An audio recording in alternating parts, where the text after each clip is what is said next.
મોટે ભાગે ખેતી કરતા ખેડૂતો છે એમને સમયસર ખાતર નહીં મળતું અને એટલો હેરાન પરેશાન છે ખેડૂત કે ના પૂછો વાત। પણ ખાતરની જે આજે એટલી અછત ઉભી કરી છે એ કઈ સમજાતું નથી સર અમને। 180 કંટ્રોલ નો ભાવ હોય છે એના લીધે 400 થી 500 રૂપિયા લૂંટી લે છે। 180 ને બદલે 400-500 લે અને તે પૂરતું મળતું નહીં।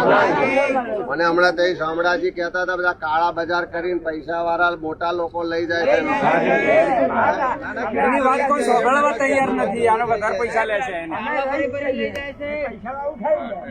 અત્યારે ખેતીના ટાઈમે અમને નિયમિત ખાતર મળતું નથી અને ખાતર મળે છે તો એક થેલીના 500 રૂપિયા લેખે એ નંબરમાં આપે છે અને મળતી અને આ લોકો એક સાથે 100 થેલી આપી દે એટલે એ લોકો 2 નંબરમાં વેચે સાહેબ। અને આમાં તો હવે મજબૂરીના કારણે અમારે લેવું જ પડે ને પછી સાહેબ। આ દારૂ બંધ કરાવવો જોઈએ। આ થોડા છોરાઓ નહીં ગમે પણ આપણે તો બંધ કરાવો છે કે નહીં? કારણ કે નાની ઉંમરે છોરા આમાં મરે છે કે નહીં? અને આપણી બહેનો દીકરીઓ વિધવા થાય છે, આખું એનું જીવન બરબાદ થાય છે। તો દારૂ બંધ થવો જોઈએ કે નહીં?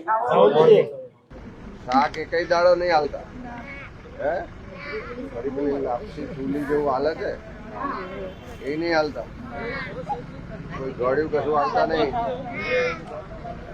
1 કિલો ખાતર 175 ખાતર નેનો હાલે છે 1000 રૂપિયા। એ પરોણે નહીં લેવાનું પણ એના માટે લડવું પડશે। જો પરોણે આવતા હોય તો નહીં લેવાનું, એનો નિયમ છે કે કોઈ ફરજિયાત નથી। આપણે એની ફરિયાદ કરવી પડે।